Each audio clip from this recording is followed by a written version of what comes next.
Hello, hello, and welcome to a live Kerfefe break on Deprogram with Keri Smith. I am your host, Keri, and today is Friday, February 9th. I hope you're having a happy Friday. I hope you've got great plans with your friends, family, plans to relax this weekend, and I hope you're having a good 2024. It is a crazy year. I've seen some crazy things the past few days. Uh, we might look at some of those today. But mostly what's on my mind today. Oh, I should say first, thank you if you are a subscriber. Thank you if you help to support this channel. You are the reason we're able to continue doing this. And we really appreciate it. Being able to report here from the new studio. We're going to have a new camera soon, also, which is exciting. So thank you very much. You can become a subscriber if you want to. YouTube has what's a free subscriber. You just click on subscribe, and then they're supposed to let you know when there's a video. We are also live streaming on Rumble. You can subscribe there. And I have been updating finally the archives on Spotify and iTunes. So hopefully soon you'll be able to get everything there and it'll be updated daily. What else? If you'd like to become a paid subscriber, you can support us and support the show at Locals, Patreon, here at YouTube, or Subscribestar, any of those places. We do have a book club coming up soon. It's going to be Thursday, March 7th at 6 o'clock. We're going to be discussing live. You can choose to be on camera or not. We're going to be discussing Critical Dilemma by Neil Shenvi and Pat Sawyer. And this is about the rise of critical theory and social justice ideology, my old ideology, in the church and society. So I highly recommend this book. I hope you'll join us. You've got time to read it. I'm going to get to interview one or both of the authors, which would be great. We'll put that out around the same time. And it's really exciting to be getting back to book club. What else? Oh, coming up in April. So if you are in the Austin, Texas area, or if you're like the kind of person who likes to travel to these sort of events, and I've met some of you who travel to these sort of events, there's going to be another Mindfest coming up. It's on Saturday, April 27th in Austin. Here, let me share this with you. Here we go. So it's going to be coming up in Austin on Saturday, April 27th at the Vulcan Theater, like last year. They have an excellent lineup of speakers and panelists. It's pretty much an all-day thing. They've got comedy. I heard Lauren Chen's going to be doing comedy, and she's a panelist. They have, let's see, Jimmy Dore. Oh, my husband is so excited about Jimmy Dore. So am I. He's a big fan of Jimmy's. Jimmy Dore is going to be there. Alex Stein. My friend Libby Evans is coming. Sean Cashman is hosting. Sean Cashman from Timcast. Ian Crossland from Timcast is going to be there. Luke Radowski. Our friend Actual Justice Warrior, Sean Fitzgerald. And you can see Destiny is going to be there. And Ashley St. Clair. Anyway, there's an evolving list. They're continuing to add people. There's several different panels. I'm going to be moderating the panels. And then there's also going to be, in addition to comedy, they haven't announced it yet, but there's going to be a live podcast recording, streaming that night with some very special guests. That's going to be announced soon. So you can get tickets if you're interested, if you're in Austin or if you're interested in coming at nightout.com events Mindfest. And here, let me drop that link in the chat. Maybe Robert or one of the other mods can put the link in the chat. I'll also do a post about this. So anyway, Deanne says, I stopped watching Jimmy Dore after October 7th. He went stupid. Oh, I don't know. I haven't watched him recently. However, I just heard from Anthony that Jimmy Dore quit smoking pot recently, like completely quit smoking pot. So good for him. I'm very excited for him. I wonder if that's going to change the way he thinks and talks about things. So maybe tune in again and see what's going on with him. I don't know. Okay, take that down. So today, thank you. My husband made me a cup of coffee. Thank you. If you're in Georgetown, Anthony's got a show today at the Georgetown Winery right after this. So Maybe we'll see some of you guys there. Okay, I just have a sip of this. I was like, oh, I think it's a 2 coffee day for sure. I don't know if you guys saw the much ballyhooed interview last night with Tucker Carlson and Vladimir Putin, but my husband and I watched about an hour and a half of it, and then we were falling asleep, so I haven't finished it. I haven't finished the second half. I highly recommend watching it. One of the first things that stood out to me that we were commenting on is you don't see interviews like this a lot.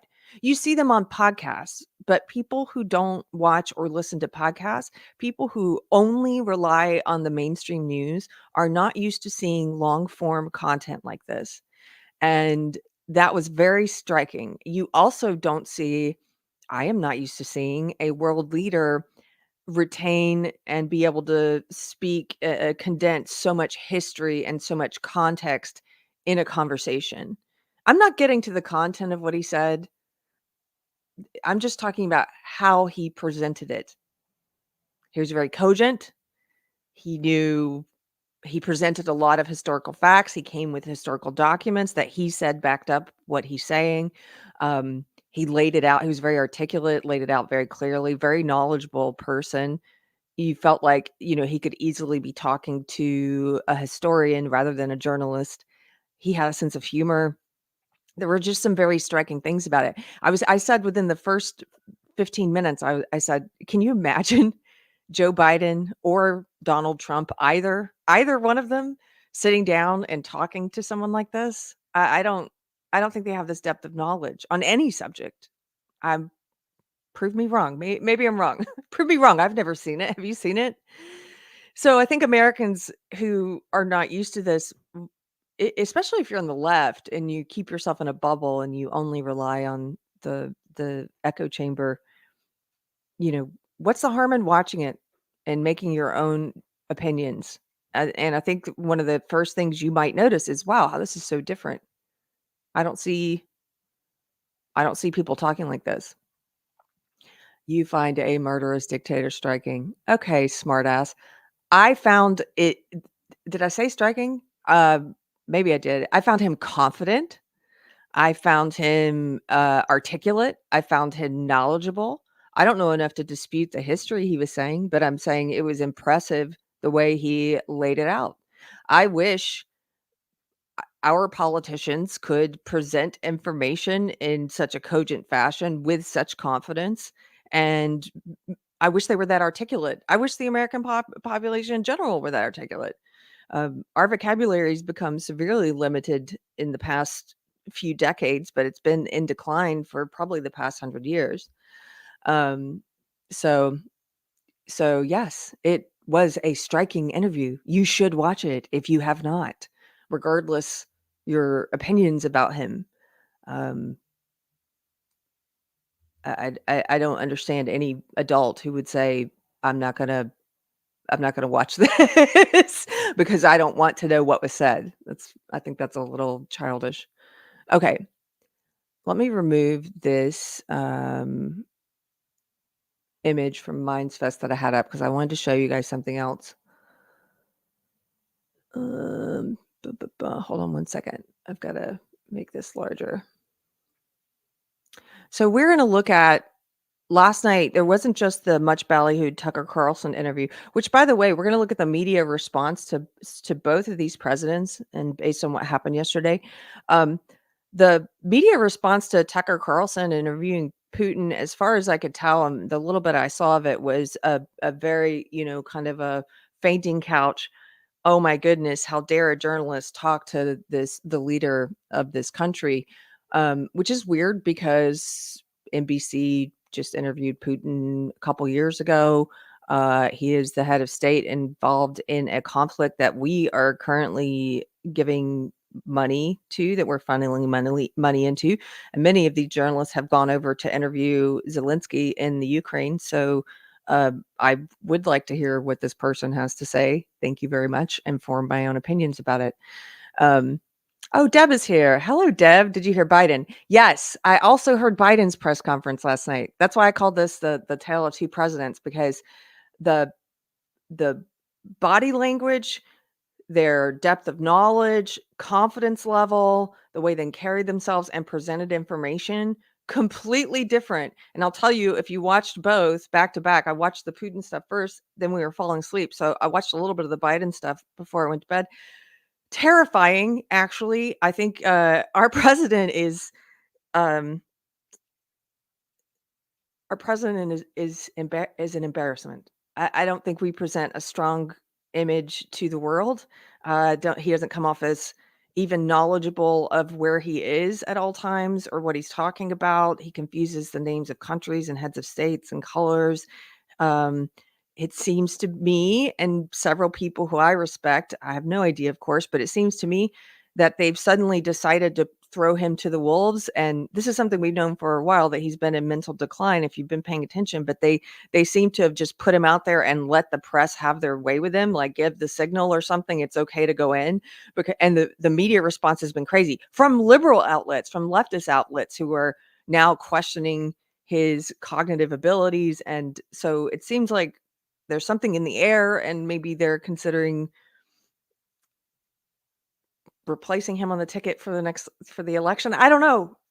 I'm not used to seeing them, first of all, give the press access to him. And second of all, I'm not used to seeing the press treat him the way that they did. So we're going to watch just a little excerpt of each. So here we go. Let's see. First, I'm going to start with a clip from the Putin interview.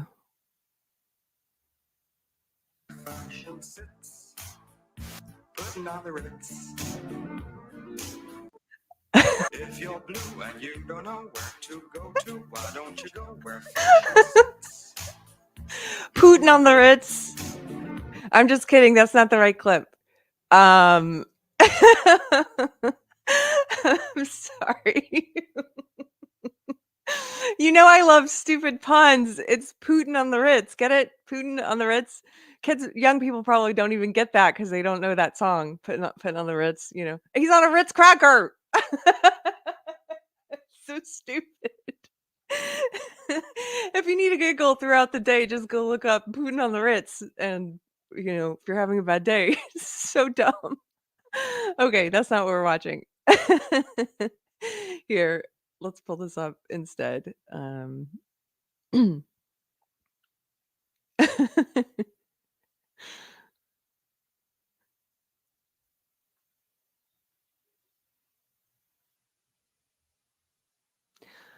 Okay, this is on Twitter. This is the other interesting thing. I mean, in 2024, we're watching this now on, well, I should say on Elon Musk calls it X now.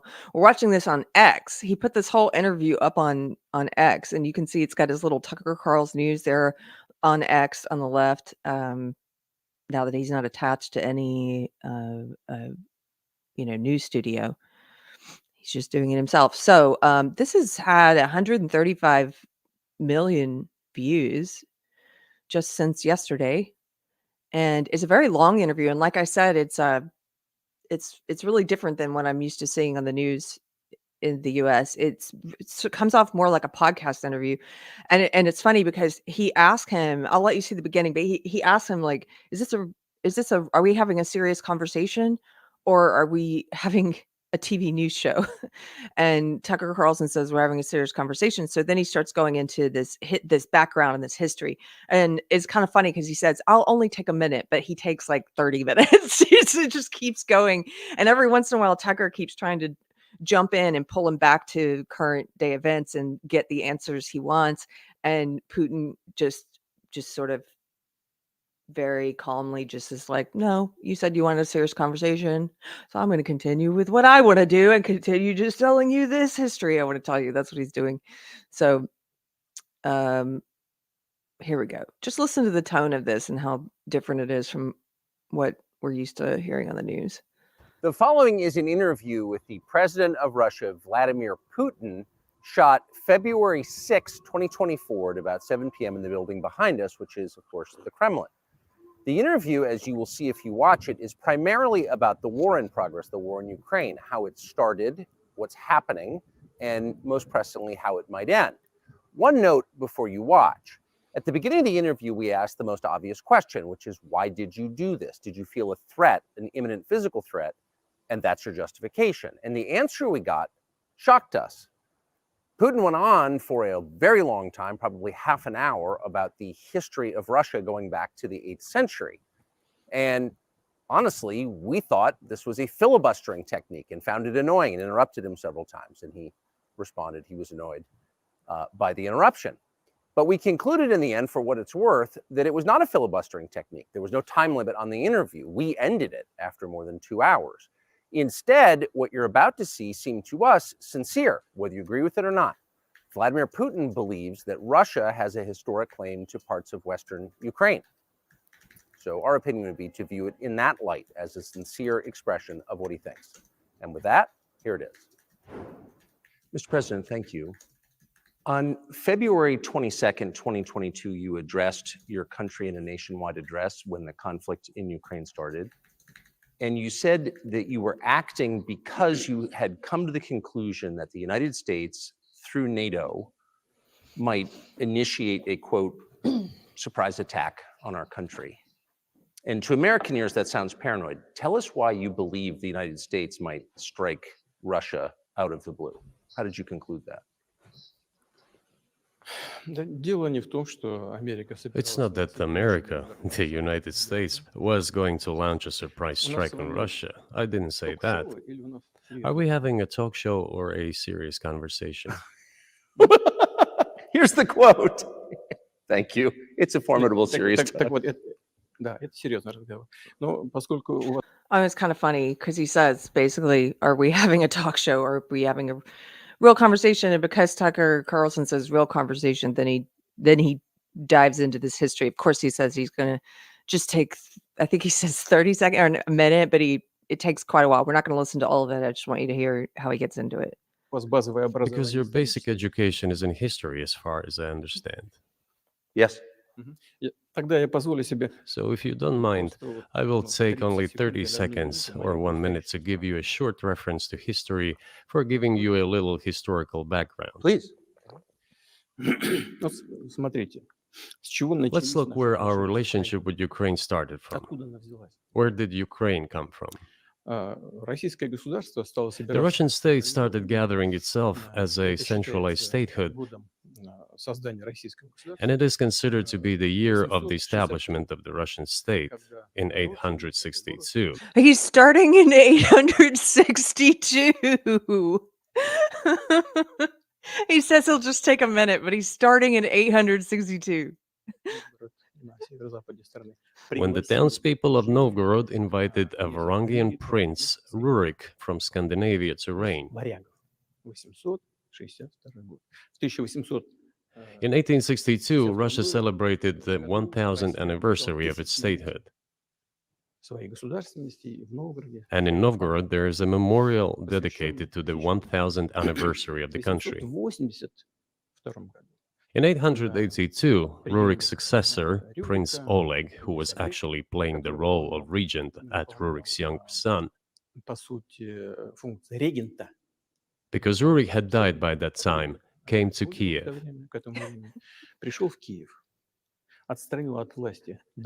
He ousted two brothers who apparently had once been members of Rurik's squad. So Russia began to develop with two centers of power, Kiev and Novgorod. The next very significant date in the history of Russia was 988. This was the baptism of Russia, when Prince Vladimir, the great-grandson of Rurik, baptized Russia and adopted Orthodoxy, or Eastern Christianity. From this time, the centralized Russian state began. Okay, so he continues on. I like the reason we learn Deb saying a Russian minute is 2 hours. So he goes on and he talks about how basically Ukraine has been a part of Russia. They called it wasn't its own territory. They called it Ukraine because that meant the border, the edge. He talks about different reconfigurations over time, and being part of Poland. He talked about the Hungarians, how it should be, Tucker even asked him, should it be part of Hungary? What would you say? He just goes through all this history. Here, let me skip ahead a little bit. Particular ethnic group. So the Poles were trying to, in every possible way, to colonize this part of the Russian lands, and actually treated it rather harshly, not to say cruelly. All that led to the fact that this part of the Russian lands began to struggle for their rights. They wrote letters to Warsaw demanding that their rights be observed and people be commissioned here, including to Kiev. I beg your pardon, can you tell us what period? I'm losing track of where in history we are. The Polish oppression of Ukraine. It was in the 13th century.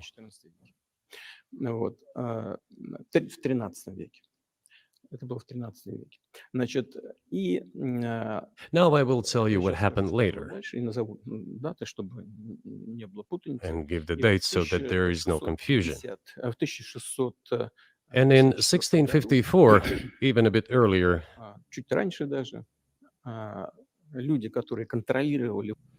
oh, yes. I absolutely agree with what people are saying in the chat. Like Imagine My Surprise says, I think the point of all the lengthy history is to point out that Russia's been around a very long time and the people are not impressed with the opinions of newcomers.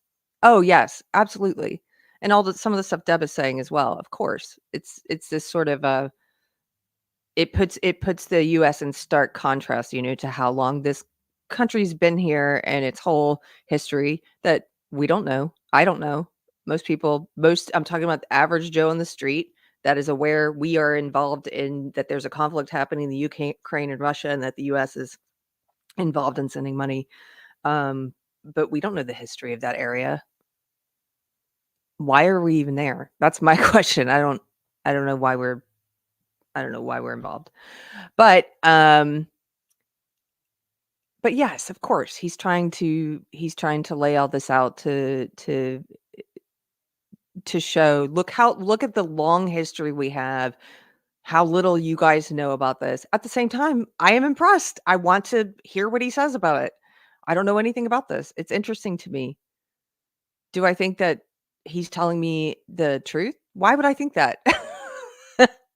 Why would I think that about this man? Of course not. I'm sure there's stuff in there that the fact checkers are going to pull through and say, well, actually this part, this or this, I'm more interested in, as a head of state who is representing his nation, how is he coming off? It's almost like we have such low standards now for our presidents that when I look at this, I mean, I wish our president could just string a few sentences together and I wish he came off as commanding, confident, masculine, someone not to mess with, intelligent, knowledgeable about what he's talking about. And that's how this president's coming off to me. And yes, it makes me like a little worried. The people who were in control of the authority over that part of the Russian lands addressed Warsaw, I repeat, demanding that they send them to rulers of Russian origin and Orthodox faith. When Warsaw did not answer them, and in fact rejected their demands, they turned to Moscow, so that Moscow took them away. So that you don't think that See, now this is where he brings out like all these documents. Here, go through all these documents and prove what I'm saying. It's like a whole stack of stuff. Tucker Carlson keeps saying, like, can we just get to like the present day? I'm inventing things. I'll give you these documents. Well, it doesn't sound like you're inventing it. I'm not sure why it's relevant to what happened 2 years ago. But still, these are documents from the archives, copies. Here are the letters from Bogdan Khmelnytsky, the man who then controlled the power in this part of the Russian lands. Yes, I just wanted to highlight this very great comment from Davina Duckworth. This is why it's necessary to study history, to know when someone is exaggerating or conveniently ignoring facts. Absolutely. That was also one of the biggest takeaways I had from this was, wow, I know absolutely nothing about what he's talking about. I need to read some stuff about the history of this area. Yeah, especially since my country's involved over there now. Like, I guess I need to know. And I don't know anything about it. And I'm not unusual. It's a, I'm sure there'll be naysayers in the chat or whatever, like, oh, what an idiot, blah blah blah. I'm not unusual, dude. Don't pretend otherwise. Um and I think that was one of the biggest takeaways I had from it is I'm not even knowledgeable enough to know if what he's telling me is primarily based in truth with a few important lies, or if it's primarily based in lies or not. So, uh, yeah, I feel like what are we learning over here? Actually, I went to a science and math high school, specialized school. What do I know about history? Well, what I learned in school was pretty much limited to US history. And then after school, I joined the most popular cult in America today, which is the social justice woke cult, all based around identity and power. And while I was in that cult for the next 20 years, I didn't learn anything about history because what I was learning was propaganda. What I now know enough about, unlike the history of Russia and the Ukraine, I know enough about the history of social justice and what it is and how it's been pushed in America to say, yes, confidently and accurately that it is 100% bullshit propaganda that's pushed on kids. But I learned that stuff.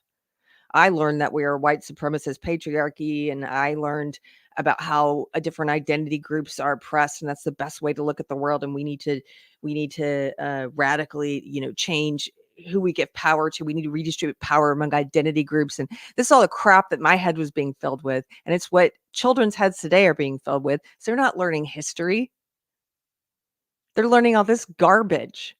I just saw something on Libs of TikTok this morning. It was a photo that a parent had taken at their kid's middle school in Massachusetts, and it's a whole chart of like 20 or 25 different sexualities that they're teaching these middle school kids. They're not teaching them history. Here, let me show you this.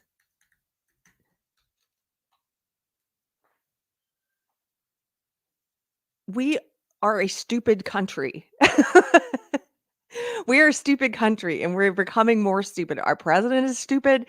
We as a population, but I'm not saying it's everyone. It's entirely our fault. I'm saying that we have let this ideology take root in our educational system.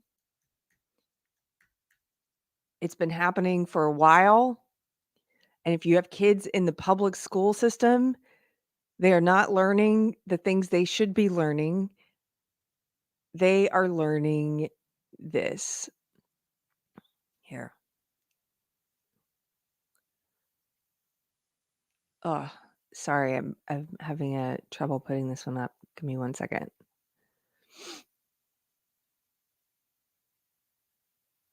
Talk amongst yourselves. Okay, here it is. I have to make this a little smaller.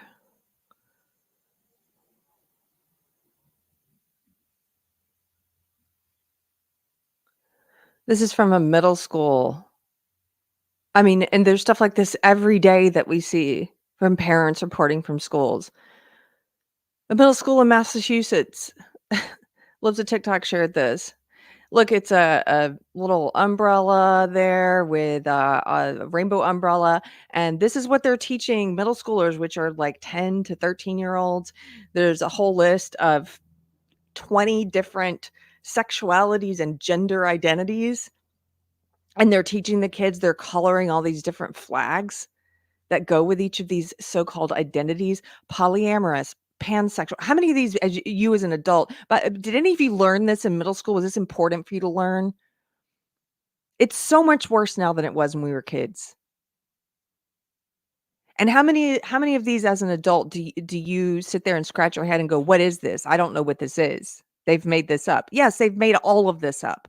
Polyamorous, pansexual, bisexual, progress. Progress is on there. Progress sexuality. Genderqueer. Toric. What's toric? Omnisexual, agender, trixic, lesbian, gender fluid, demisexual, demigirl, non-binary, aromantic, abrosexual, asexual, polysexual, gay. Wow, gay's number 19. Intersex, transgender, demiboy, gray aroace, gynosexual, spectrosexual. There's 25 of these. Sorry, I said 20. There's 25 of these. Middle schoolers at a public middle school. This is the disgusting brainwashing propaganda that they are pushing on children in this country.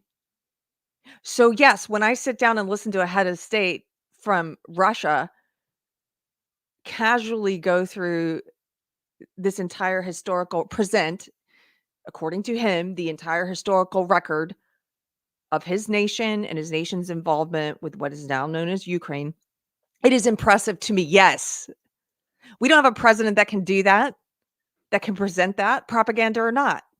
This is what our president tweets about, talks about, this kind of crap. This is what we put flags about this crap on the top of our, on the, didn't we put this on the, didn't they do a rainbow flag on the White House this year or something crazy? This is the crap that we're obsessed with, that we're distracted by. And I don't blame Americans for the fact that I say that meaning we collectively, I don't mean you individually who's listening or you're like, I'm smart. I'm sure you are. I'm saying we as a nation are stupid. At the very least, we're ignorant, lacking knowledge, put it that way. It's not entirely our fault. The reason we learn Deb says, I blame some Americans. Okay. Here. So that's yeah. I don't know. People come in and want to be like, how could you get anything from this interview with a terrible world leader? Well, I picked up on the fact that he's more coherent, articulate, presents better than our head of state. And that's embarrassing.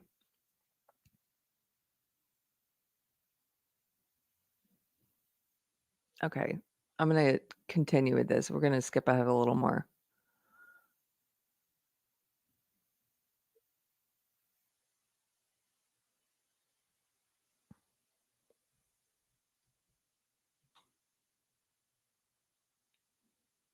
So he's still doing the history here at we're going to skip ahead to 20 minutes in. Никогда не говорил. Never. I have never told him, not a single time. У нас с ним даже на этот счет не было никаких разговоров. Но мне достоверно We have not even had any conversation on that, but I actually know for sure that Hungarians who live there они, конечно, хотят вернуться на свою историю. wanted to get back to their historical land. Интересную историю, отвлекусь. Moreover, I would like to share a very interesting story with you. This is funny because he said he was going to give a minute of history and he's been giving 20 minutes of history, and Tucker Carlson has interrupted a couple times already to say, okay, but what about 2 years ago when this happened, and let's get it current day. And he just ignores him and continues telling the history. And then he's not even done with the history. And he says, allow me to tell you a short personal story. And he just starts going. It's interesting, though. Again, I'm skipping ahead for the purposes of us just looking at this today and comparing it to Biden's performance last night. But I would suggest you watch all of it. And yes, thank you, Ryan. Ryan says, I would watch an interview with any world leader. I don't understand that. Exactly. I need to watch things like this. I need to learn more. I need to know what's going on in the world. Why would you trust anyone to tell you what's happening? Why would you trust Putin? Why would you trust the US media? Why would you trust Tucker Carlson to summarize it for you? Why would you trust the American government to tell you what this interview was about? I don't trust any of it. So I want to see it myself.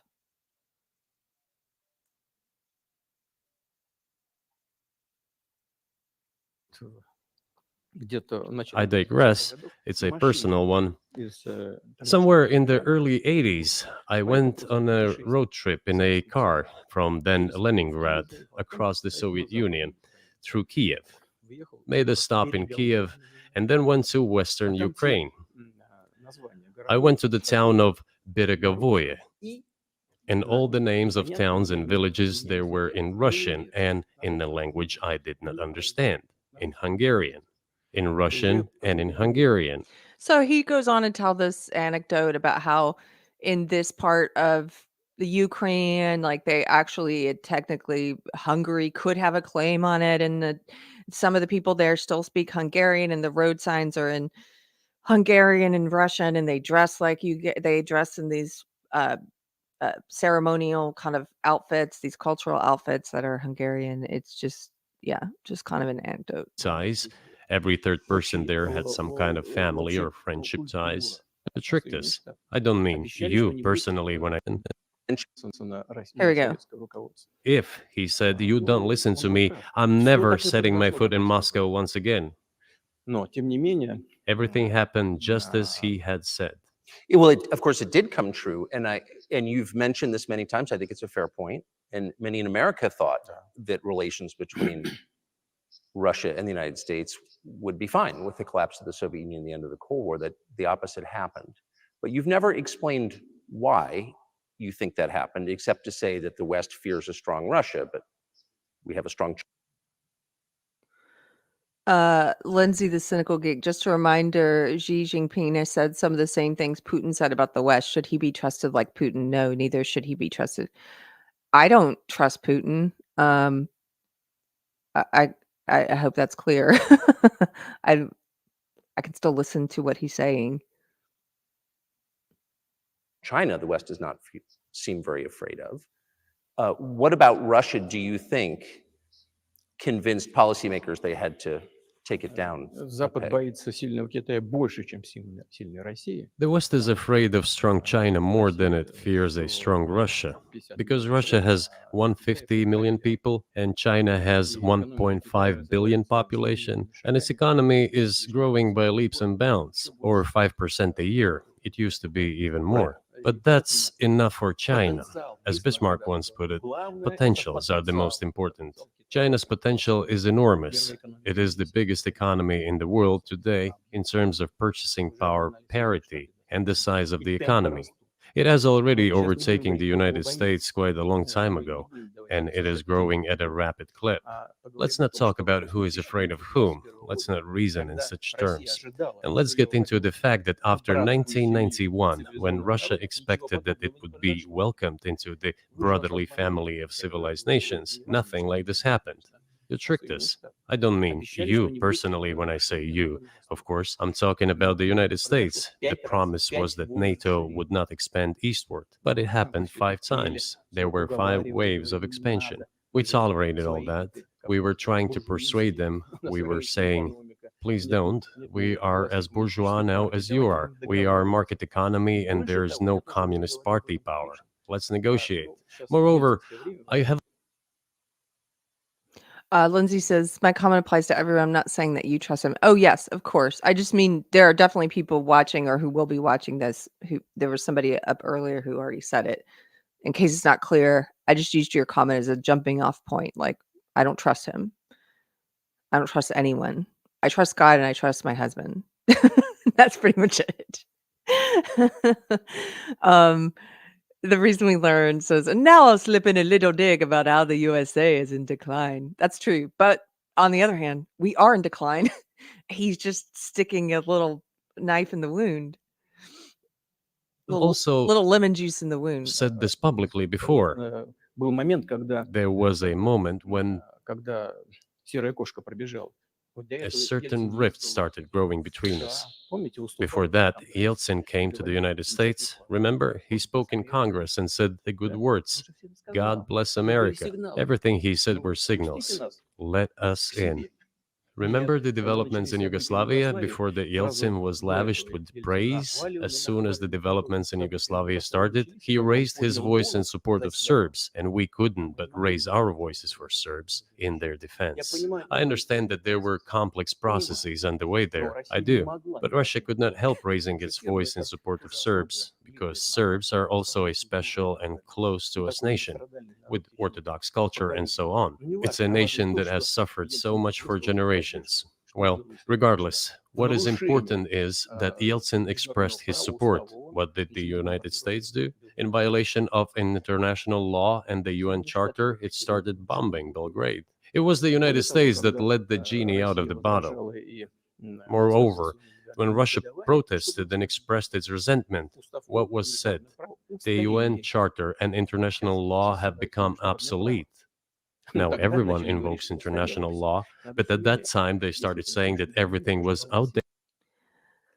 Wow, what a great point, and I completely missed this. Dark Water says, "Hi all, a bit behind, but that chart of sexualities in that middle school didn't even list heterosexual. Not even a color on the rainbow." Okay.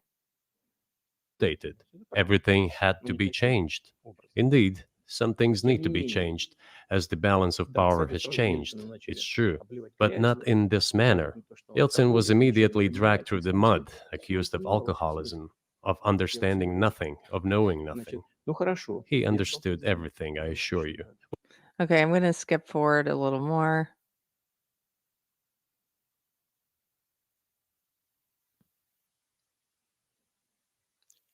If it will cooperate. Loading, loading.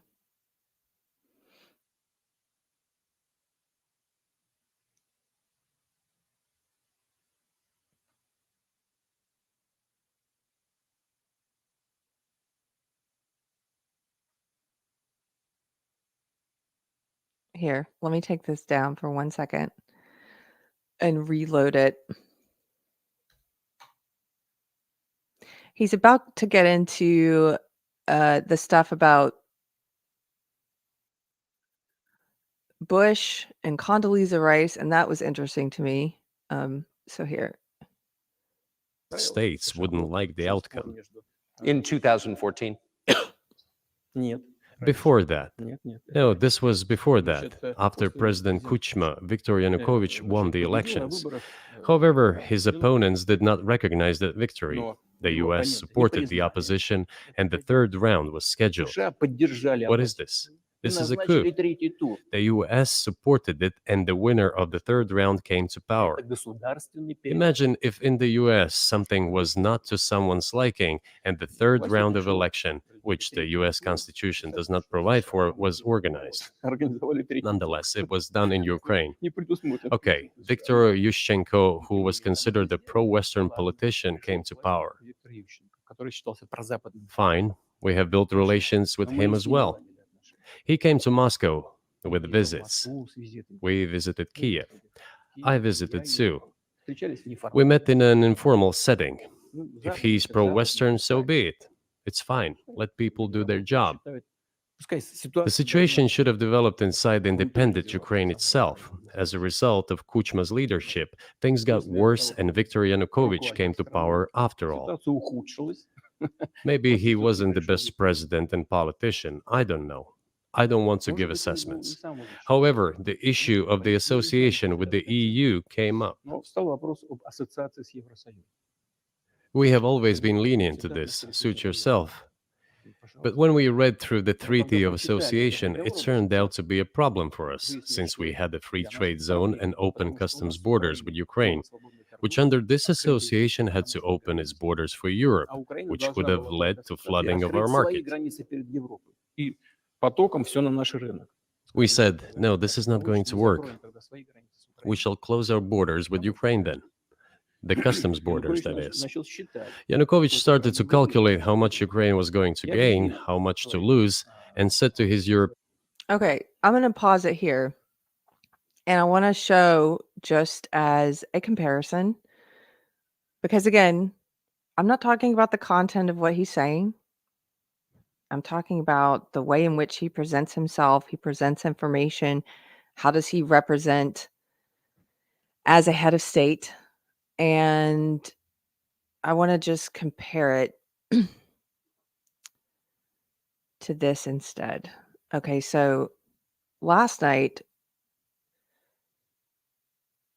Joe Biden gave a press conference.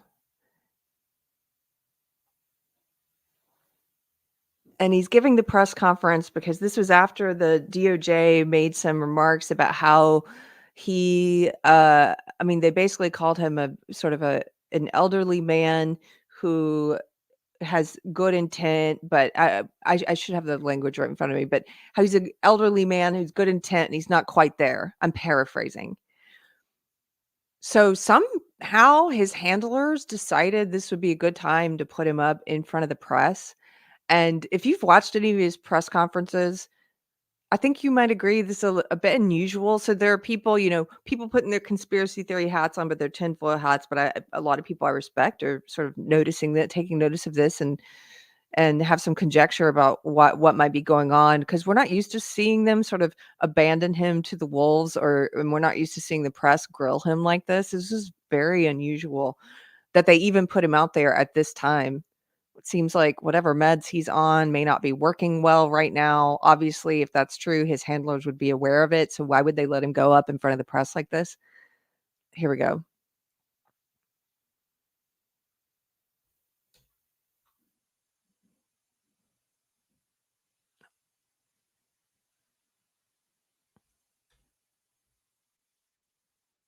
Can you guys see that?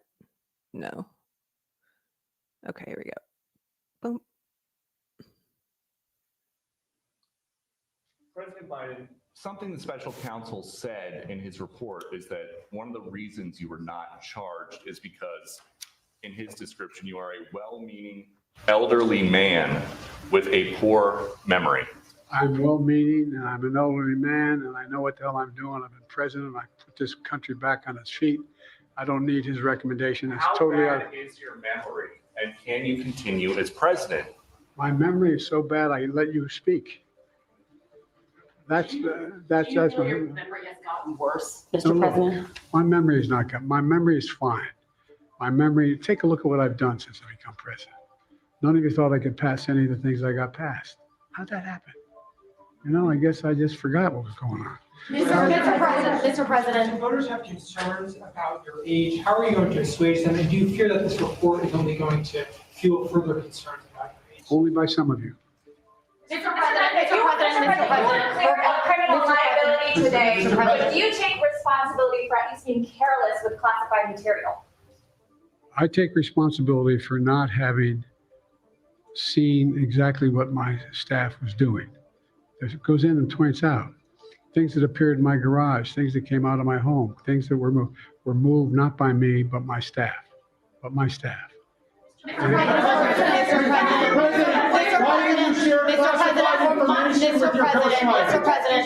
Mr. President, for months when you were asked about your age.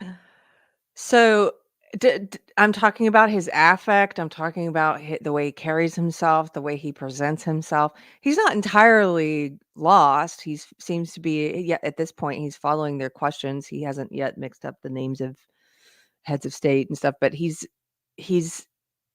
the way he is looking around and trying to orient himself visually. Anybody who's been around an elderly person who's had trouble with memory, or who's had trouble, with cognitive decline, this is very familiar, and it's apparent. I'm sorry to laugh at it. It's apparent. I'm laughing because there are still some people on the left who try and argue this isn't apparent. It's been apparent for a long time. The only thing that's weird, again, is that they pushed him out like a deer in the headlights and had him do this, and that someone seemingly gave the press permission to go on the attack. Isn't that weird to hear the press so aggressive with him? That's strange. Not fit for office. Yes. And so for the first time, I've seen some of the people on the left, after they pushed him out there, they allowed this to happen. The same night that you see Americans who are watching can see this other head of state talking who comes across as very competent in the way he presents himself and handles himself. I mean, a competent adult being able to understand questions and know where he's at and lead a country. And the same night that happened, they pushed him out there in front of the press like this, like a deer in the headlights. And it's just this stark contrast, a striking contrast, to use the word that someone got upset about at the beginning. It is a striking contrast. And so here, I'm going to play just a little bit more of this. You would respond with the words, watch me. Many American people have been watching and they have expressed concerns about your age. That is your judgment. That is your judgment. Oh, wait, let me rewind this for a second. It's so weird when she says to him, remember when, people expressed questions about your ability to lead the country and you said, watch me. And he kind of repeats her like someone does when they're trying really hard to follow the conversation. He says, watch me. It's weird. Many American people. Mr. President, for months when you were asked about your age, you would respond with the words, watch me. Many American people have been watching and they have expressed concerns about your age. That is your judgment. That is your judgment. That is not the judgment of the press. They express concerns about your mental acuity. They say that you are too old. Mr. President, in December, you told me that you believe there are many other Democrats who could defeat Donald Trump. So why does it have to be you now? What is your answer to that question? Because I'm the most qualified person in this country to be president of the United States and finish the job I started. Can you believe this? This is why people are saying something's changed. They've decided to throw him under the bus and get rid of him or place him on the ticket. They must have, because there's no way they would have sent him out in front of the press like this in this condition. When we know they keep him from the press on purpose, that they send him out there like this and they allow the press to ask these kind of questions. I mean, when's the last time you heard the American media talking like this to him or about him? And she's basically saying, why you? Why should you run? We've all seen it. You can't. You're not competent. This is coming from the press. That's what's weird about it. It's not weird that people are saying that. It's weird that the mainstream propaganda U.S. press is saying it. Right? The attack dogs are out. Yes.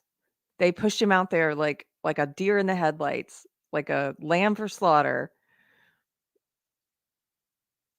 Hey, Pirate Tomsky, thank you for the super chat for 10 pounds. Pirate Tomsky says, one thing we can take away from this is that Putin has his version of events on record. Yes, Western people haven't heard his version without it being edited by hostile media. That's why the mainstream media are freaking out. Oh, yes.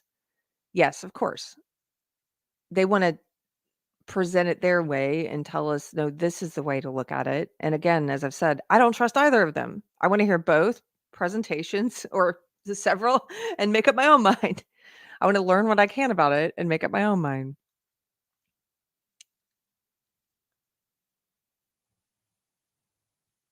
We're going to continue with this like a lamb to the slaughter. Do you believe that, President, why are you confusing the names of world leaders? Thank you, everyone. Thank you very much. I did not share classified information.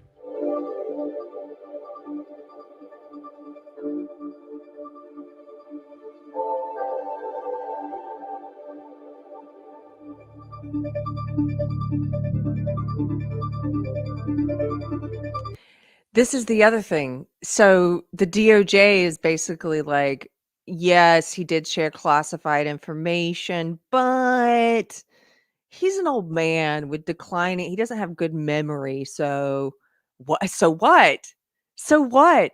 And as people quickly pointed out on Twitter, so wow, he's an elderly old man with cognitive decline and bad memory, therefore he shouldn't be accountable for sharing classified information, but he should be able to run the country. Like those two things don't make sense. But here's why I think my gut goes with the people who are saying that something's weird, that they pushed him out there to do this press conference. Because this isn't normally the way they handle things. This isn't normally, if there's accusations of the mental decline, they just ignore it and just steamroll on. But the very fact of having him give a press conference to prove what he should be saying is a negative to prove a negative. Like if he were out, he's basically saying, there's no problems with my mental cognition, everything's fine. This isn't true, right? So he's basically saying, you're asking me to prove a negative. That would be his position, right? You don't prove the negative. It would be like somebody saying, here, let me pick someone in chat. It would be like someone saying, hey, Pirate Tomsky, we heard you, if Pirate Tomsky were president, we heard you beat your wife. And then instead of ignoring that, because that's ridiculous, because Pirate Tomsky didn't beat his wife and Pirate Tomsky doesn't have a wife, like it would be like throwing a press conference and the title is Pirate Tomsky does press conference to answer questions about beating his wife. Like you put the story out there. So they basically, from a propaganda standpoint, they put the story out there. They validated it just by having him address it. They did a press conference, the subject of which was, Joe Biden addresses concerns about his mental decline. Like, so they're acknowledging it's answering that question, no matter that he's coming out there to say, no, I don't have mental decline. You just, in the minds of people and the way people perceive things and think about things, they just validated the question itself. Does that make sense? And that's weird for them to do. That's weird for them to even acknowledge it in that way. If they're truly trying to stay on the path they've been on, which is like, there's no mental decline, then they wouldn't do a press conference with that in the title, with that being the subject. An emergency press conference to address his cognitive decline. Joe Biden does emergency press conference, cognitive decline. That's the only takeaway. Even if he had done a great job, that's still a bad takeaway. But he didn't do a great job. He came out there and made things worse. So it's like, woo, are the powers that be have they decided now it's time to take him down, replace him on the ticket, I don't know. This is just what people who I respect. This is kind of the things they're thinking about right now. Things I'm thinking about too. Lindsay, the Cynical Geek, for $4.99. Thank you for the super chat. Says, if the DNC is shuffling Biden out, who do you think they'll prop up to be the nominee? Well, I've seen people saying, Michelle Obama, which I don't think is likely at all. Kamala, only because I think if they were to go with Kamala, it's only because they wouldn't know how to get out of that situation without the left screaming that they've usurped a woman of color, right? Like, but I think they're going to figure out how to, I don't know. I think out of all of them, the most likely might be Gavin Newsom, because who's the person who has been running for president this whole time in terms of behavior, but saying he's not running for but running for president? Gavin Newsom's been running for president this whole time. Kind of weird, right? Almost like there was I don't know, an expectation, or at the very least a hope that he might be called upon when the president faced questions about mental decline and the media made it headline news, right? I don't know.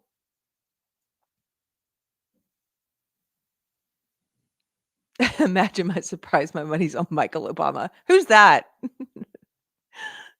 Kidding. There was a comment here I saw. Yes, John, this is elder abuse. Yes, it's been elder abuse the whole time. And they're going to throw him under the bus. Now, they used him. I'm not saying he's a guiltless man. Again, I don't like him either. I don't trust him either. But what they did to him is cruel, I think. And what they're going to do to him is cruel. You guys are funny. Somebody in the chat said, how could you pirate, with my silly example? Okay, did I miss? I felt like I may have missed a super chat. I'm sorry. If I did, somebody just let me know if I didn't get yours in the chat. There's a couple of so here's some of the stuff I was reading last night that just kind of got the gears turning a bit. Commentary from some folks I follow. Oh, thank you, Pirate. This is from Daryl B. Harrison, and he said, I hope y'all aren't naive enough to think that Biden's obvious cognitive decline isn't a plot twist that hasn't already been woven into the election script for 2024. Biden is merely an actor in this political play. The real question is, who's the director? I mean, if I were to try and answer that question, I don't know. It's but the three-letter agencies, that's who I don't trust. I don't trust the results of any presidential election anymore. Probably since at least Kennedy, maybe before. Maybe before. Here's some other commentary I saw. It was interesting. Edward Dowd says the mere fact that Biden's handlers allowed him to do a press conference at 7:45 p.m. today after months of keeping him from the press is proof that they are setting him up to fail. The rug pull is happening before your eyes. The decision has already been made. He is done. The only question now is who is up to bat for the replacement. That's kind of what I'm thinking, that these people are perhaps right. Michael Fallon, he agrees. He says Ed's correct. It seems more likely that they will now drive Biden into the ground and cast him aside and prepare his replacement. And he speculates that, Obama, Newsom, Harris, whoever. James Lindsay says they'll ask us to forgive poor old Biden, who's old and suffering, as they sunset him. They'll say people who disagree are monsters. The same elderly state they abused to use him will be turned into another weapon for the cause he was applied to. Only communists are this evil. I thought this was Adam Friended said after that Biden press conference, it's hard to imagine Gavin Newsom isn't somewhere celebrating #election 2022. I said, has anyone checked the French Laundry? Because I hear that's where he likes to go celebrate.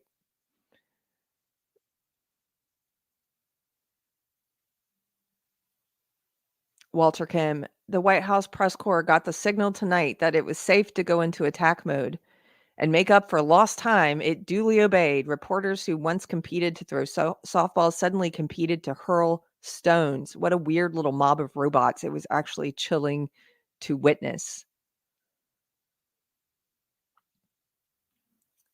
This is what came out earlier before the press conference.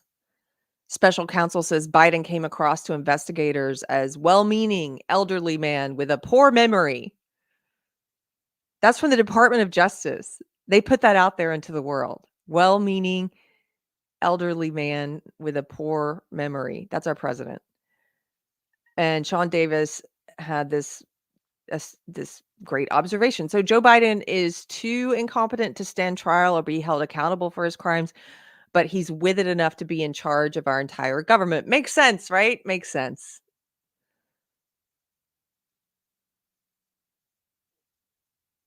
I don't know what's about to happen, but Therese says, oh yeah, they smelled blood. Yeah, I'm glad I'm not the only one who saw this. There are other people who think this is all very weird, that it seemed purposeful that they just offered him up to the press that way and allowed the press to go in on him in a way that they have not only not allowed, but I'm sure discouraged before. So we'll see what happens. But here, I've got another clip to show you. I didn't show you the whole Biden press conference. I'm going to show you the end. This is from Cassie Dillon shared this. She shared this clip from the end. She says, as Joe Biden was walking out of his press conference tonight, he decided to walk back in and then proceeded to, number one, claim the Israeli response to Hamas has been over the top and to call the Egyptian president the president of Mexico. Here we go.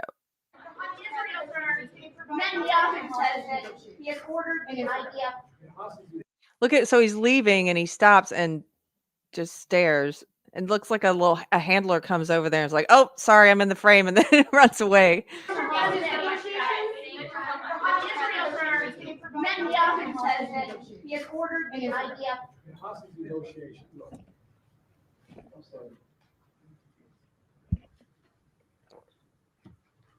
I'm of the view, as you know, that the conduct of the response in Gaza, in the Gaza Strip, has been over the top. I think that, as you know, initially, the president of Mexico, Sisi, did not want to open up the gate to allow humanitarian material to get in. I talked to him. I convinced him to open the gate. I talked to Bibi to open the gate on the Israeli side. I've been pushing really hard to get humanitarian assistance into Gaza. There are a lot of innocent people who are starving, a lot of innocent people who are in trouble and dying, and it's got to stop, number one. Number two, I was also in a position that I'm the guy that made the case that we have to do much more to increase the amount of material going in, including fuel, including other items. I've been on the phone with the Qataris, I've been on the phone with the Egyptians, I've been on the phone with the Saudis to get as much aid as we possibly can into Gaza. There are innocent people, innocent women and children who are also in badly in need of help. And so that's what we're pushing. And I'm pushing very hard now to deal with this hostage ceasefire because, I've been working tirelessly in this deal. How can I say this without revealing it? To lead to a sustained pause in the fighting, in the actions taking place in the Gaza Strip. And because I think if we can get the delay for that, the initial delay, I think that we would be able to extend that so that we could increase the prospect that this fighting in Gaza changes. There's also negotiations. You may recall, in the very beginning, right before Hamas attacked, I was in contact with the Saudis and others to work out a deal where they would recognize Israel's right to exist, make them part of the Middle East, recognize them fully in return for certain things that the United States would commit to do. And the commitment that we were proposing to do related to two items. I'm not going to go in detail, but one of them was to deal with the protection against their arch enemy to the northwest, northeast, I should say. The second one, by providing ammunition and material for them to defend themselves. Coincidentally, that's the time frame when this broke out.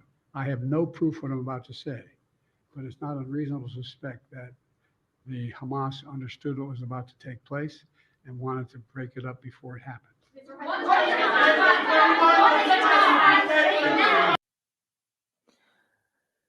Okay. A couple things from the chat. Thank you, AH. AH says, I respectfully disagree and still say he handled that press conference well enough. I can see that also. I'm a person who can see that perspective as well. I think he did reasonably well given what I have already seen from him though, and what I believe to be cognitive decline. I think he did reasonably well for a person with that kind of who's battling that kind of decline. I guess I put it that way. What was more unusual to me was not his performance. It's that they gave the press access to him in this emergency press conference, that they basically titled and put it out there into the world that the subject matter of this press conference was him addressing his own supposed mental decline. That's so weird. They would do that, I think. And that the press was different. The press seemed to have been given some green light to, blood in the water to go after him. That was what was weird. I think it was more of the same from him, which I've come to see as not being entirely there and doing well enough. Yes, right. AH says that's what I'm saying. He was clear in comparison to his usual manner. Yes, he was. I think what's so unusual is just seeing him pushed out there in this press conference, seeing how the press was allowed to treat him. So that was weird. Look at the media response today. This is also strange, given how the press usually treats Biden. Again, you might, if you are a conspiracy theory person, you might be inclined to think that they've been told to go in on him a little bit and to make this a thing. Cognitive decline is suddenly a thing the press will talk about. Look at some of the top headlines here.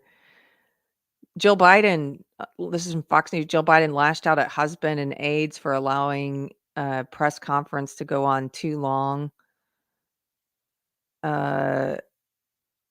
Here. I want to look at more of this. Biden blistered by mainstream media after disaster press conference. Quote, elderly, irritable man. That was from Fox. This is from The Hill. Biden angrily defends memory and age in contentious press conference. Business Insider, a bad night for furious Biden. Newsweek, Joe Biden's angry press conference didn't go well. Democrats admit. That's Newsweek. Okay, they're fully ensconced in the echo chamber. They're saying, look at their headline. Joe Biden's angry press conference didn't go well. Democrat admits. That's just strange to me. The Telegraph, my memory's fine. Joe Biden shouts at reporters as he defends his mental competence. Look at all the headlines. This is what I meant about answering a negative. If they truly believed it was a negative, proving a negative, that he doesn't have mental decline, you don't acknowledge the question. It's a loaded question in that case. It's like the asking, when did you stop abusing your wife question, you know? He went out there and he did this, and they titled it this, and they allowed the press to go in hard on him, and then all of the echo chamber press is like, they're running with it and they're putting it in their headlines. The Independent, Biden comes out fighting over claims about his memory at surprise press conference. C-SPAN's the only one that doesn't include it in the title. You know, the accusation itself in the title. They just say President Biden delivers remarks on special counsel's report. U.S. News and World Report says defiant Biden slaps back at report panning his mental fitness. The Daily Beast, Biden says his memory is, quote, fine during angry press conference. This is from the Daily Beast. This is a lefty publication.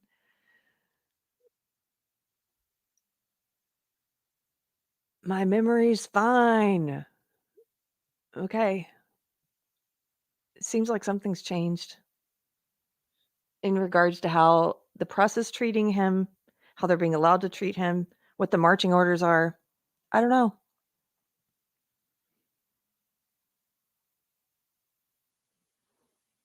What do you guys think about it?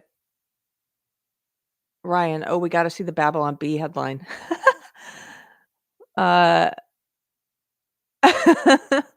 Wait a minute. I'll try and grab that pirate Biden.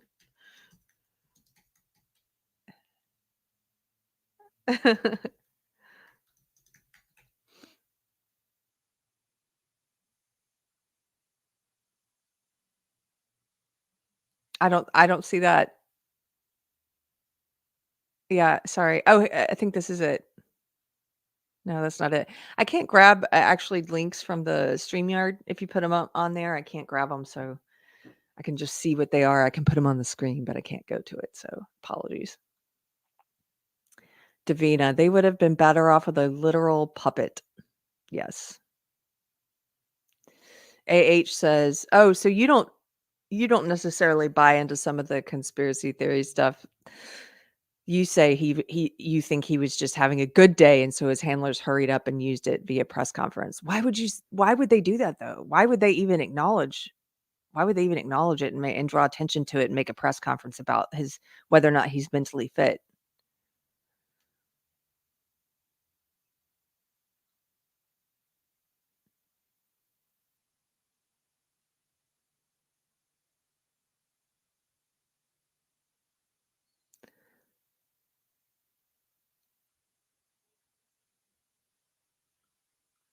I don't know what that's about. Let's see.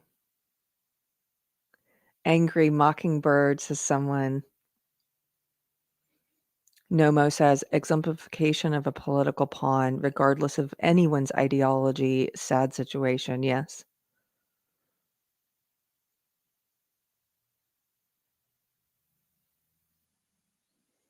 Yeah. So I'm glad you're in the chat because you see it differently, and I like hearing a difference of opinion. You think it was they pushed him out there because he was having a good day.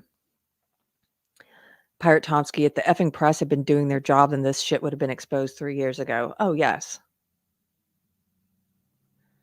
Lettuce says maybe the press thinks themselves at the edge of being held responsible. Maybe. I don't tend to think that's it, though. I don't think they have any self-reflection. It's so weird. They're all calling. I was looking at some of the responses, the over the top responses about Tucker Carlson interviewing Putin, and they were all saying, why would you allow him to do his propaganda? And he's a propagandist. I'm like, so are you guys, though. We hear from you guys all the time. You're complete propaganda. Like, you're kettle meat pot, These are journalists who they have no self-reflection whatsoever. You're propagandists. So are you. The press are all puppets at this point, yes. Oh, cool. Pirate Tomsky says, holy crap, Dean Cain is on FNT tonight. That's awesome.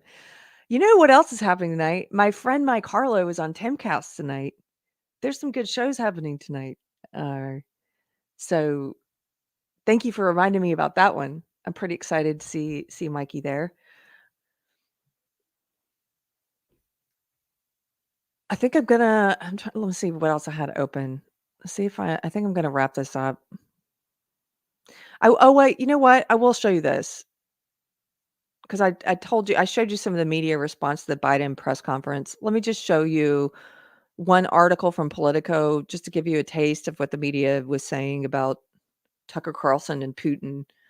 How's the media reacting to that? Okay, Politico headline is Tucker Carlson faces media fury over Putin interview. The controversial pundit is interviewing the Russian leader. So this came out beforehand. Now other journalists are raging at this SOB. They call him an SOB. Tucker Carlson's interviewing Russian President Vladimir Putin. The reaction has been apoplectic. Carlson, a conservative pundit and former Fox News anchor who's repeatedly questioned support for Ukraine's war effort, announced Tuesday night his plans to sit down with the Russian president during his trip to Moscow. In a video that racked up more than 60 million views by Wednesday morning, Carlson said he was interviewing Putin, quote, because it's our job. We're in journalism. Our duty is to inform people. But Carlson's monologue, in which he lambasted Western media and claimed it wasn't making an effort to hear Putin's side of the story, has sparked backlash from American and Russian journalists. It's true, though. They haven't interviewed. I think the last one the mainstream media did was 2.5 years ago. It was ABC.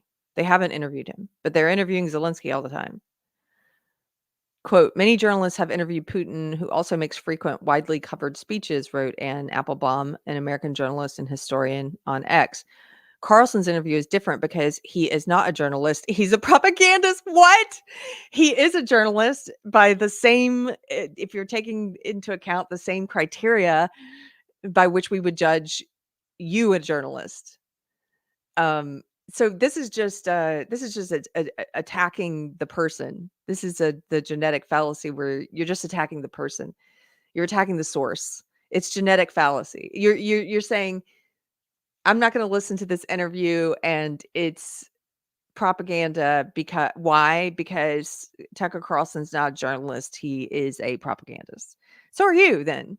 So are you. If he's a journalist, if you're a journalist, he's a journalist. If you're a propagandist, he's a propagandist. But, pot, meat, kettle, and Applebaum.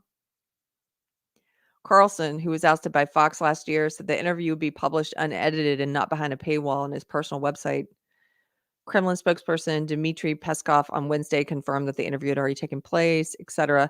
While Western media outlets have done, quote, scores of interviews with Ukrainian President Zelensky, Carlson said, quote, not a single Western journalist has bothered to interview the president of the other country involved in this conflict, Vladimir Putin. Most Americans have no idea why Putin invaded Ukraine. That is true. This is true, journalists. Most Americans don't have any idea what's going on over there, even though our tax dollars are being spent over there. And we don't have any idea because you are propagandists also. You don't present information, journalists, with the intention of educating people or helping them understand things. You present information with the agenda of implanting in us a certain opinion. That's what you do. That's why a lot of people don't trust you anymore. So he said most Americans have no idea why Putin invaded Ukraine or what his goals are now. They never heard his voice. That's wrong. While it's true that Carlson will be the first American to interview Putin since the start of Moscow's full-scale invasion of Ukraine almost 2 years ago, journalists from major outlets in the United States and Europe were quick to point out that this is not for lack of trying. Quote, does Tucker really think we journalists haven't been trying to interview President Putin every day since his full-scale invasion of Ukraine? That's a fair point. Maybe they have. Christine Amanpour, CNN's chief international anchor, railed on X. It's absurd. We'll continue to ask for an interview just as we have for years now. Similarly, BBC's Russia editor Steve Rosenberg posted that the BBC has lodged several requests with the Kremlin in the last 18 months, always a no for us. This is slightly humorous because this is how a lot of people treat the mainstream news now, which is with the intention of killing them. Phrasing, with the intention of destroying mainstream news, their power and their influence, killing the mainstream news, its dominance, its power, its influence. A lot of people won't talk to them anymore. Like they'll only give interviews to people they consider to be on the outside and not part of the mainstream, not part of the cathedral. So that's funny that he's as Deb mentioned, he knows everything. There's a purpose for everything he does. If it's true he's not giving interviews to mainstream press, he's doing that on purpose. He's doing that on purpose to make himself more sympathetic to people on the right, for sure. He wants people to look at him and say, based, that he won't talk to CNN. Of course, that's probably why. Poor Vladimir Putin, mocked the Wall Street Journal. Until now, nobody in the West has had the chance to hear him explain all the excellent reasons for why he had to invade Ukraine. Okay, this I don't really care for. This is you being sarcastic, but you're not giving us any information. You're supposed to be a journalist, right? But all you're doing is being sarcastic. Anyway,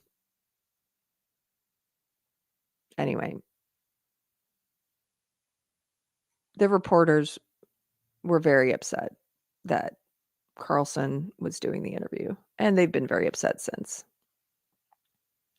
I encourage you to go watch the whole interview. I'm going to finish watching it. We watched an hour and a half of it, and there's still more to go. As Deb from The Reason We Learn, who was hanging out in the chat earlier, said, it turns out a Russian minute is 2 hours. So he does quite a bit of talking about history, but it's given me some things to go and read about and try and learn about on my own. And it gave me somewhat a sense of uneasiness to see these presentations of two world leaders back to back and see how incompetent our world leader appears when put in relief like that against an appearance by another world leader at the same time. When you see them in that kind of stark relief next to each other on the same day, it's just a little disconcerting. Like, who has the reins in our country and how did we get here? And I'm not saying for anybody who's new to this channel or doesn't know me, I did vote for Trump in the last election. 4 years prior, I was one of the people crying when he won. So that'll give you a short background on me. But I'm not saying Trump would be much better than Biden. I think he'd be better. But in terms of being able to sit and give a 2-hour interview like that and present that kind of public face for the country, I have issues with Trump too. I think Trump is laughable in other ways. But is he stronger than Biden? Yes. He does present as more confident for sure. He does present as more confident, competent, more masculine, stronger. Yes. He also comes off somewhat like a buffoon, a little bit of a joke. So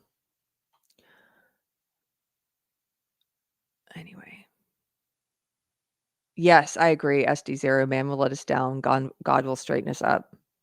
That's why I can sort of watch all of this with a little bit detached, more detached than some people who offer commentary, I guess, and who get really wound up about it, because I don't look to politics as the solution for all of these problems in the world. I think it's a tool. It can be used to help or hurt, to make things better or worse. But at the end of the day, the solution doesn't lie in politics, in my opinion.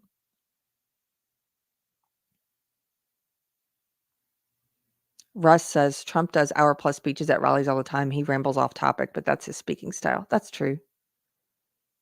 Also, a lot of the time when he's funny, he intends to be funny. There's both. Sometimes he's unintentionally funny, and sometimes he intends to be funny. Beware of the detachment. Keri must still do her parts. Oh, I agree. I just don't. Politics isn't at the top of my hierarchy in terms of what I look to for solutions. I do look to it for some solutions, but it's not way up there like it appears to be for a lot of people. I was thinking about this the other day. I think my hierarchy of allegiance and also of what I look to for solutions is sort of, it's like God, my husband, friends and family, and my church, and then my town, like my city government, my town, my county government, then my state, and then probably like number 7 is the federal government. It's just, so there's like, 6 or 7 other things before it. But Dom, Trump definitely commands a room, whether you love him or hate him. That's true. He does command a room. He's not like Biden, this sort of limp, just embarrassing. You just want to help him. Like when you see Biden, when I saw Biden on that screen, it's like you want to get up and like a grandfather who's slightly out of it. Like you want to shield him from the view of this, of all these questions, and you want to help him to a bed somewhere and get him a cup of hot cocoa. And that's not the way I should be looking at the world, our leader, at a world leader.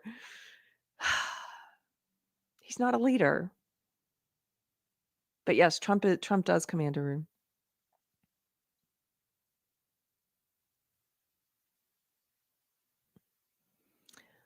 Squat and Peas says, nobody's perfect, but I tend to gravitate towards the people who are more concerned for the people in their own country, not for their own notoriety. I appreciate this interview from Tucker. Yes.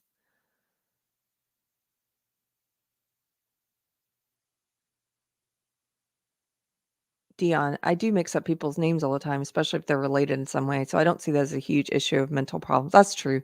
But I could just be crazy and not know it. I do the same, actually. So I just want, I'm not the world leader, though. I just want more from my world leaders. I don't want them to mix up names like that. I want them to be on top of it. Very careful. Okay.